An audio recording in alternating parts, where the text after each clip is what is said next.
ഇന്ന് അമേരിക്കയിലെ ഒരു പ്രധാനപ്പെട്ട ദിവസം. ഇന്ന് താങ്ക്സ് ഗിവിംഗ് ഡേ ആണ്. കുടുംബങ്ങളെല്ലാം ഒരുമിച്ച് കൂടി ഭക്ഷണം പാകം ചെയ്ത് സ്നേഹം പങ്കിടുന്ന അനുഗ്രഹിക്കപ്പെട്ട ഒരു ദിവസം. എല്ലാ വർഷത്തിൻ്റെയും നവംബർ മാസം 4-ാമത്തെ വ്യാഴാഴ്ചയാണ് താങ്ക്സ് ഗിവിംഗ് ഡേ ആയിട്ട് സെലിബ്രേറ്റ് ചെയ്യുന്നത്. ഇതൊരു പൊതു അവധി ദിവസവും കൂടെ തന്നെയാണ്.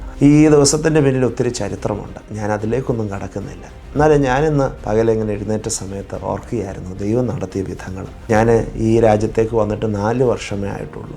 ഞാൻ ഒരിക്കലും ഈ ഒരു രാജ്യത്ത് വന്ന് താമസിക്കുമെന്നോ അല്ലെങ്കിൽ ഇങ്ങനെ ഒരു അന്തരീക്ഷത്തിൽ വളരുമെന്നൊന്നും ചിന്തിച്ചതല്ല. ഒരു പാസ്റ്ററുടെ മകനായിട്ട് വളരെ ബുദ്ധിമുട്ടുകൾ അനുഭവിച്ച് ജീവിതത്തിൻ്റെ കഠിനമായ അനുഭവങ്ങളിലൂടെയൊക്കെ കടന്നുപോയ എൻ്റെ ബാല്യകാലങ്ങളെ ഞാൻ ഓർക്കുന്നു. ദൈവം നടത്തിയ വിധങ്ങൾ ഓർക്കുമ്പോൾ നന്ദിയല്ലാതെ പറയാൻ മറ്റൊന്നുമില്ല.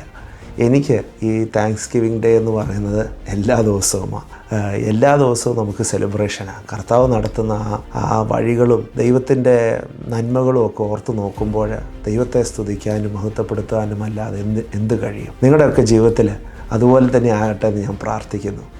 താങ്ക്സ് ഗിവിംഗ് ഡേ ആയിട്ട് സെലിബ്രേറ്റ് ചെയ്യാനും ഇപ്പോൾ അമേരിക്ക വരണമെന്നൊന്നുമില്ല. എവിടെ ഇരുന്നാണെങ്കിലും ദൈവത്തെ സ്തുതിക്കാനും ദൈവത്തിന് മഹത്വം കൊടുക്കാനും നമുക്ക് കഴിയും. അതുപോലെ തന്നെ നമ്മുടെ കുടുംബങ്ങളോട് ഒരുമിച്ചിരുന്ന് ദൈവം ചെയ്ത നന്മകളൊക്കെ ഒന്ന് ഓർത്ത് ദൈവത്തെ സ്തുതിക്കാൻ കഴിയുന്നത് നല്ലതാണ്. 1 തെസ്സലോനിക്കർ 5-ാം അധ്യായം 18-ാമത്തെ വാക്യത്തിൽ അപ്പോസ്തലനായ പൗലോസ് ഇങ്ങനെ പറയുന്നു, എല്ലാത്തിനും സ്തോത്രം ചെയ്യുക.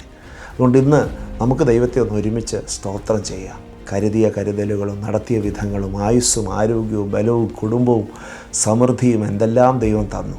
കുറവുകൾ ഒത്തിരിയുണ്ട്, പ്രശ്നങ്ങൾ ഒത്തിരിയുണ്ട്. അതിൻ്റെ നടുവിൽ തന്നെ ദൈവം ചെയ്ത ഉപകാരങ്ങൾ ഓർക്കാതിരിക്കാൻ നമുക്ക് പറ്റില്ല. ഇന്നേ ദിവസം ദൈവം നിങ്ങളെ ആ നിലകളിൽ ശക്തീകരിക്കട്ടെ, ബലപ്പെടുത്തട്ടെ, ആശ്വസിപ്പിക്കട്ടെ. പുതുബലത്തോടെ നന്ദി നിറഞ്ഞ ഹൃദയത്തോടെ മുമ്പോട്ട് നമുക്ക് നീങ്ങാം. ഈ ദിവസം ഒരു സന്തോഷത്തിൻ്റെ ദിവസമായി മാറട്ടെ. God bless you.